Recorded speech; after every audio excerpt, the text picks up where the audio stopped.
Hello, everybody. Tim Hughes here. I'm the CEO and co-founder of DLA Ignite. With me today, I've got Matthew Francis, and we're going to talk about his book, which is called Ruskie, Beers, and Babushkas. Babushkas. That's it. The not so definitive guide on how to do business in Russia. Matthew, welcome to the show. Where can people find you? Well, good morning, Tim. It's great to be here. Where can people find me? They can find me at my website, which is www.matthewfrancisauthor.com. So it's matthewfrancisauthor.com. Matthew, this is hilarious. This book. I couldn't stop laughing. It was just one of those where I couldn't sit drinking tea because I would just end up spitting my tea out. It's just really, really funny. Explain to people the inspiration behind it. Okay, well, I had quite a sensible upbringing from the perspective that I originally trained as a solicitor. But when I was working for one of the big firms in London, I had a Ukrainian girlfriend called Veronica. And Veronica was very beautiful, very intelligent, but also recommended that Russia was at that time, and this was This is in how long ago? 2002. Sorry, How long ago is this? this was 2002. Okay. So, and she said Russia at that time was very much emerging as a serious country to be doing business in for companies in the West, and that they really needed basic advice on how to do business, building relationships, expanding into overseas markets, selling their products, services overseas. And so basically, it was the right place to be at the right time to offer advice and guidance on doing business. And so I decided that I would go there and do an English language training course, and just get a taste of what Moscow was like and whether this really was true, that So, Russia was genuinely opening up to the so, rest of the world. so this is your story, isn't it? Of how after that conversation with Veronica, you decided to go to Moscow. The way that you were going to get into Moscow was that you did an English language teacher training course in Moscow, and then in effect that was a Trojan horse for you to then find out what it was like in Moscow and then start maybe selling services. It absolutely was. And being a former solicitor from the UK in Moscow, going in and talking about English language training. Oh, and by the way, are you interested in expanding your business? What would you like to do with your business? At which point the response was, you need to speak to our CEO or our CFO because we really need to be doing business in the West. That's what we need to be doing. And if you can help us do that, then that's great. So in theory, at that time, this was very sensible, practical business consultancy that I was offering to Russian companies that wanted to do business overseas. But very, very soon, it all started going a bit Pete Tong, shall we say. So, yes. So if you're listening in the States, Pete Tong in the UK is a saying that we have, which is Cockney rhyming slang for Pete Tong. It all went very wrong. So to set the scene, and I need to say this, that if you don't like things that are politically correct, don't read this book. It's not for you, because it talks about the 2002 time, and it talks about Russia at the time, and it is not politically correct, though Matthew is telling the truth about what happened. So to set the scene, Veronica, after you'd only had 2 dates with her or something like that, basically contacted you and left you because in those days we had answering machines. She left you an answering machine message that if you didn't marry her, she would cut her fingers off. Yes, the exact wording was something along the lines of, Matthew, you'll never find anyone who loves you the way that I do, and I'm going to prove my love to you by cutting off my fingers and sending them to you as proof of my love. At which point I was stood there And you in said that in you were amazement. sharing a flat with somebody, and you came back and you pressed the button on the answering machine to play the little tape, and you both just like stared. It was absolute shock, because my housemate at the time was a government lawyer, and very conservative, shall we say, as a person. And he just looked at me, and he's just like, this is absolutely incredible. He said, this is just crazy on a whole different level. So anyway, you get to Moscow. Yes. And actually the language course is a great way of networking, because you met people not necessarily from the West, but you met English speaking people that you could network with. Now it seemed to be that I don't know, you could have a drinking game with this book, because every time you mention the word vodka, you could take a shot. You mentioned in the book that vodka was drunk to if you had a bad day. Vodka was drunk if you had a good day. And you explain in detail about going out. Oh yeah, we had a couple of bottles of vodka, and we started on beers and that. You drank a lot, Matthew. Yes, I think from a Western perspective, there is the perception that Russians drink a lot, um, but to be honest, they absolutely do. And certainly from a vodka perspective, you go into a bar and they would serve vodka in, like, 100 milliliters, 250 milliliters, 500 milliliters. And it would not be unusual to go into a bar and you'll find Russian men, especially, sitting there with what looks like a jug of water, and a beer, and they'll sit there and they'll be drinking their beer, but then chasing it with the vodka, and they would go through half a liter of vodka and quite a few beers in the evening, as if we were drinking a glass of wine and having water on the side. That was the way that beer and vodka were drank. It was shocking, to be honest. But yes, But did end up drinking quite a lot. and in terms of the business, I mean, you actually met some people that to form a business with, and I don't want to give too much away in terms of some of the outcomes, but you actually had quite a lot of success, didn't you, in terms of going out and meeting people, because a lot of it was based on connection, wasn't it? Completely. And the English language course, it gave me a reason to be going into companies and talking to them about their challenges and their issues and what they want to do with their business. But it also enabled me to meet business partners, both local business partners and international business partners. And what I will say is there's a lot of perception of Russians being dishonest or such like, and to be honest, my experience of Russians was nothing like that at all.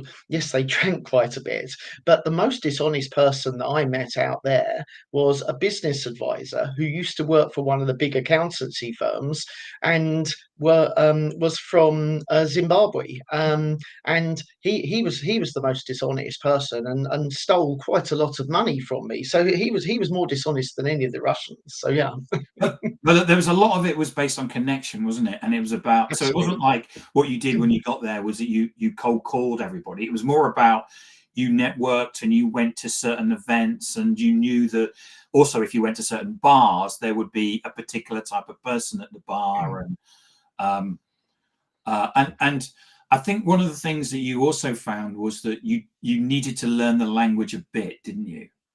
Mm.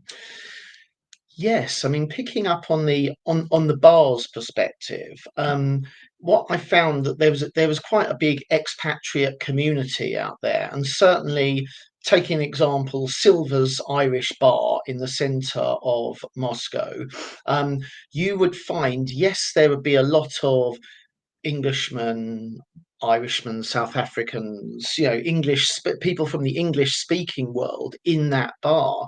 But you would also find there was a lot of Russian executives who wanted to improve their English. And the best way to do that is to actually be speaking to native English people.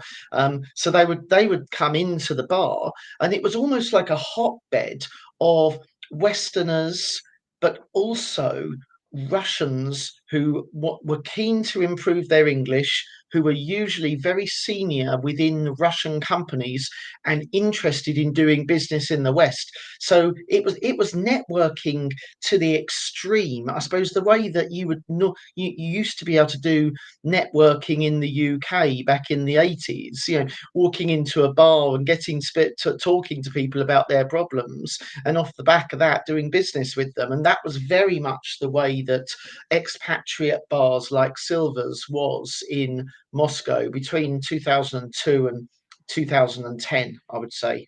Yeah, I mean, I've been to Moscow and I've done training courses in English, and the feedback I had as I had a person, a Russian, actually working for me, and it was the view was that at a high level there was a very good understanding of English.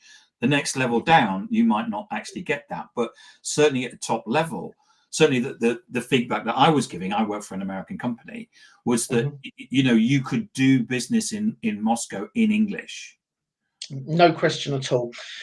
So much so that, yes, I had to know a certain amount of basic Russian. Of course, I did. Just to get by on the streets and such like, go to the shops and things. But the actual doing business, they wanted to do business in English, and they wanted to learn about how to do business in English. And we're talking quite basic stuff. Bear in mind, Russia had only recently opened up to the West, and this idea of the basic things that we would take for granted, having an English website, or having a customer service team that were able to speak in English for doing business with people overseas. It didn't really happen over there. So there was so much basic advice that was needed across the whole board of doing business, whether it be marketing, business development, finding partners overseas, or just having conversations and building up relationships and finalizing deals in the English language. This was all so important. So one of the, I mean, to give a good example of that without giving away too much of the story, is that you still had um, traditional Russian, which were in effect Soviet shops. And in the Yes. Soviet shop, you had to go up, and there would be what you describe as a little old lady behind it, and you would write down what it was, what you wanted, and hand that in, and and then she'd give you a ticket, and you'd have to go and pay for it. Yep. And then you went over there and paid for it. And if you didn't pay with the exact money, she shouted at you. And then when you paid for it, you went back with a docket to say that you'd actually bought what you got, and then they gave it to you. At which point you'd remember that you needed something else. So you then Yep. had to fill out another form and give it to her, and then she gave you another form to go to the till. Yes, absolutely. And in the most extreme, you have, and very very much from a cross cultural perspective, there were just things that would happen that were just so Russian, and yet we couldn't really relate to in the West. I mean, for example, some of the best bread that you can buy is from a little, almost like a little caravan on the street, but where you'd have a square hole where you would look in and they would then serve you. You point the bread that you'd want, and they would then serve you the bread, and then you'd pay the money, and then you'd take it. Well, on one occasion, I'd come out of the supermarket with all of my bags, and I'd put the bags down as I was looking with my head through the little square hole to choose which bread, and I was pointing which bread that I wanted. The next thing I knew, I came back out from there with the bread, and looked over to my left, and this sweet little old lady, this little babushka, sweet little old lady, was running up the street with all my shopping bags. At which point I pursued her. I chased after her, and I stopped her. At which point she started screaming, um, and then these policemen, militia, came over, and she obviously explained to them that this aggressive foreigner had just attacked her and was trying to steal her shopping. They seemed to realise what had gone on, but the long and the short of it was that they then helped her carry my bags up the road to her house and told me to get on my way. And it was just so extreme, but it was hilarious looking back. But at the time, it was incredibly traumatic. I remember being on holiday in Moscow, and Yeah. the person I was with, and we said we'd like to go to our guide. We'd like to go to the Bolshoi Ballet. Yeah, of course, that's possible. He said, "There's only one slight problem. What's that? You can only go to the ballet if you've been in the country for 30 days." The reason Right. why we do this is that Mm. it's to stop. It's in effect to stop tourists so that Russians could go. Otherwise, it just fills up with tourists. Okay, what can we do about it? She says, I'll make a phone call, and we meet a man under a bridge. You Hmm. give him the money for the tickets in cash, and he won't give you change. Yep. And it's all sorted. And that's what happened. We met this man under the bridge. We gave him the money. We got these tickets. And when we expected to go, we were expecting them to go neat or something like that. But they worked, and we went to the Bolshoi Ballet. The black market economy in Moscow, especially, but throughout Russia, is rife and still is. You can literally buy almost anything in the Moscow underground system. You want a fake Harvard Business School degree, you can get one for if you pay somebody $100. I was even offered a blue flashing police lamp that you could put on top of your car and turn on so that it helped you go through the traffic quicker. But for that they wanted $1,000, and everything is it's the underground black market dollar economy, and still exists there for almost everything. You can get everything, provided you pay the right price. So in the last 2 minutes, and I don't want to give too much away, but Matthew decides because Matthew decides that he's. So you're what, 25 there? Was it 27? 2027 when I first went there, and about 35 when I came back. So yeah. So he's looking for a friend, a life partner, and he meets a girl on the train, thinks that seems like a nice person, so he decides to cook her Christmas dinner, because in Russia they don't do Christmas like that. So she was really interested. So Matthew does the tree and goes out and gets all the Christmas dinner. What he didn't explain was when the woman stole his bags, it was actually the Christmas dinner that he had basically got. So he had to go back to the shop to buy it again. Anyway, so he makes the Christmas dinner, and he'd even cooked a cake, a Christmas cake. And nobody in Russia, in Moscow, could understand why you would cook a cake and leave it because if you cook a cake, you eat it. And they just couldn't fathom this out. Anyway, he does this. He does this. This is dinner. Works out really well. Anyway, there's a knock on the door, and some friends arrive with vodka. knock on the door, more friends arrive with more vodka. Anyway, there's a whole number. It's like it's kind of like one of the crescendos towards the end of the book. And there's all kinds of characters, because you build the characters up as we go through and there's all kinds of great stories about the business. But what happens is all of these characters basically come together to this one scene where ultimately the flat that you were renting, the chandelier in basically someone grabs hold of it and the whole thing comes down. What a great time. Yes. And there are probably in the end about 75% of the people in my flat that I had no idea who they even were. Word had just spread in the community. This chap's having a party. Just come around and bring vodka. Oh, and there's free Christmas cake. And you won't believe this nutter. He cooked a Christmas cake 6 weeks before it needs to be eaten, and he's been feeding it with brandy. He's obviously crazy. So Matthew, where can I get a copy of your book? You get it at the website, which is www.matthewfrancisauthor.com. And I'm also I think I got this off Amazon, so it's available on Amazon. Yeah, it's also available on Amazon, and I'm actually going to be doing a book signing on the 21st of July at the Squirrel Pub in Rugby, in rugby. Warwickshire, at 4 p.m. So yes, Sounds like ironically, good in a excuse pub, for a which drink. seemed appropriate. Matthew, it's a hilarious book, and as I say, if you don't like anything this is not a politically correct book, but hilarious. And I thought it was great fun. It is really great fun.